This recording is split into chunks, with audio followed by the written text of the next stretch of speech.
माँ, ये राधिका है, तुम्हारी बहू। राधिका गांव में हॉस्पिटल में नर्स का काम करती है। बस हम दोनों में दोस्ती हो गई और हमने शादी कर ली। राधिका, माँ के पैर छू। अरे चल हट नालायक। अरे मैंने क्या क्या सपने देखे थे कि तेरी शादी किसी अमीर घर में करूंगी और दहेज में लाखों रुपए लूंगी, और तू गांव की इस मामूली लड़की को मेरी बहू बनाकर ले आया। लेकिन बेटे की जिद के आगे सुनीता देवी मजबूर हो जाती है। राधिका सुनीता देवी को फूटी आंख भी नहीं भाती थी। तुम चिंता मत करो भाग्यवान, हम दोनों मिलकर अपनी बहू को इतना सताएंगे कि वो हमसे तंग आकर ये घर छोड़कर चली जाएगी।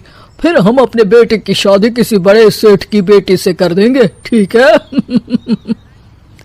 अगले दिन सुनीता देवी अपने बेटे का कमरा साफ कर रही होती है। तभी बहू के सामान में उसे एक बड़ी बड़ी मूंछों वाले आदमी की तस्वीर दिखाई देती है और उसके कंधे पर एक बड़ी सी बंदूक टंगी होती है। तस्वीर के नीचे लिखा होता है डाकू मंगल सिंह। ये किसकी तस्वीर है बहू? ये मेरे पिताजी की तस्वीर है। बस फिर क्या था। ये सुनते ही सुनीता देवी के हाथ पैर कांपने लगते हैं। वो भागती हुई सीधा अपने पति के कमरे में जाती है। अरे गजब हो गया जी, गजब। अरे क्या हो गया भाग्यवान? हमारी बहू एक मशहूर डाकू मंगल सिंह की बेटी है। हे भगवान, अब क्या होगा? क्या कहा? डाकू मंगल सिंह? अरे मर गए रे। सुना है वो तो बड़ा ही खतरनाक डाकू है। मारता ज्यादा है, गिनता कम है। लोग पुलिस वाले भी उसके नाम से कांपते हैं। अरे सुना है वो तो हर हफ्ते 2-4 लोगों का ऊपर का टिकट कटवा ही देता है। हे भगवान, अब हम क्या करेंगे? ये हमारे नालायक बेटे ने कैसी मुसीबत हमारे गले बांध दी। हाँ वो तो है। अगर हमने बहू को जरा भी तकलीफ दी तो उसका बाप मंगल सिंह हमें गोली से उड़ा देगा। अब जो मैं कहता हूँ उसे ध्यान से सुनो। तुम बहू से बिल्कुल घर के काम मत करवाना, और ध्यान रहे उसे किसी प्रकार की तकलीफ नहीं होनी चाहिए, समझ गई ना? और ऐसा ही होता है।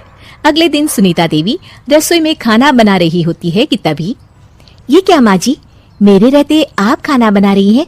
चलिए हटिए, मैं खाना बना देती हूँ। अरे नहीं नहीं बहू, तू यहाँ क्यों आ गई? जा तू अपने कमरे में जाकर आराम कर, मैं खाना बना लूंगी। सुनीता देवी जिद करके राधिका को भेज देती है। फिर एक दिन, अरे फर्श पर कितनी धूल जमी है, माँ जी देखेंगी तो नाराज हो जाएंगी, मैं अभी यहाँ पोछा लगा देती हूँ। राधिका जैसे ही पोछा लगाने लगती है कि तभी उसके ससुर की नजर उस पर पड़ती है। बंसीलाल भागता हुआ वहां आता है। अरे नहीं नहीं बहू, तुम ये क्या गजब कर रही हो? बहू तो बेटी समान होती है और हम ना अपनी बेटियों से काम नहीं करवाते। तुम आराम से बैठकर YouTube पर किड लॉजिक चैनल की सास बहू की कहानियां देखो। वो लोग ना बहुत अच्छी अच्छी कहानियां बनाते हैं।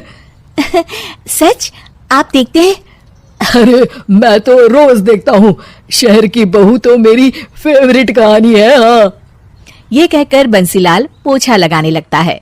इस तरह राधिका के सास ससुर सारा दिन उसकी खुशामद में लगे रहते हैं और उसे किसी महारानी की तरह रखते थे। कैसा लगा बहू? पिज्जा टेस्टी तो है ना? अच्छा, मीठे में क्या खाओगी बोलो तो? माँ जी, मुझे तो काजू कतली बहुत पसंद है और उसके बाद एक गिलास लस्सी मिल जाए तो मजा आ जाएगा। ये सुनते ही सुनीता देवी अपने पति को कोहनी मारते हुए कहती है, अरे सुना नहीं, बहू क्या मांग रही है? जल्दी से भागकर बाजार जाइए और सब खरीद कर ले आइए। हाँ हाँ भाग्यवान, अभी जाता हूँ। राधिका की तो 5 उंगलियां घी में थी। वो तो अपने ससुराल में मजे कर रही थी। दूसरी तरफ राधिका की सास उसके लिए कभी नई साड़ी खरीद लाती तो कभी उसके लिए नए गहने बनवा देती। फिर एक दिन डाकू मंगल सिंह अपनी बेटी राधिका से मिलने अपने आदमियों के साथ आता है।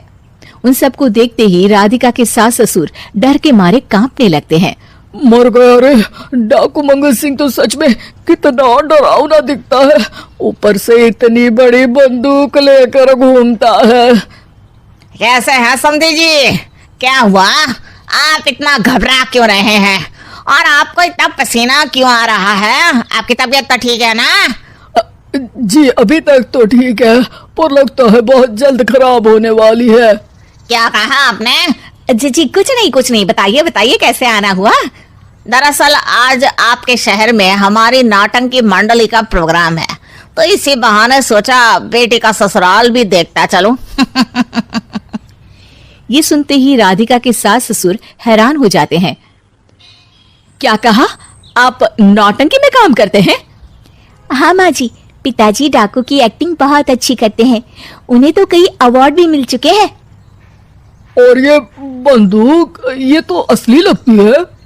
तभी राधिका के पिताजी अपनी नकली मूंछ निकालते हुए कहते हैं, इस मूंछ की तरह यह बंदूक भी नकली है। ये तो छर्रे वाली बंदूक है। इससे तो मैंने आज तक चिड़िया भी नहीं मारी। अरे खोदा पहाड़ निकला चूहा। इसका बाप तो मामूली नौटंकी वाला निकला और हम इससे डर कर बहू की नौकरों की तरह सेवा कर रहे थे। आपने सही कहा जी, इसके पीछे मेरे कितने पैसे खर्च हो गए और काम कर करके मेरी तो कमर टूट गई सो अलग। अरे बहू, तूने अपने पिताजी के बारे में हमें पहले क्यों नहीं बताया? राधिका मुस्कुराते हुए कहती है, आपने तो कभी पूछा ही नहीं ना माँ जी।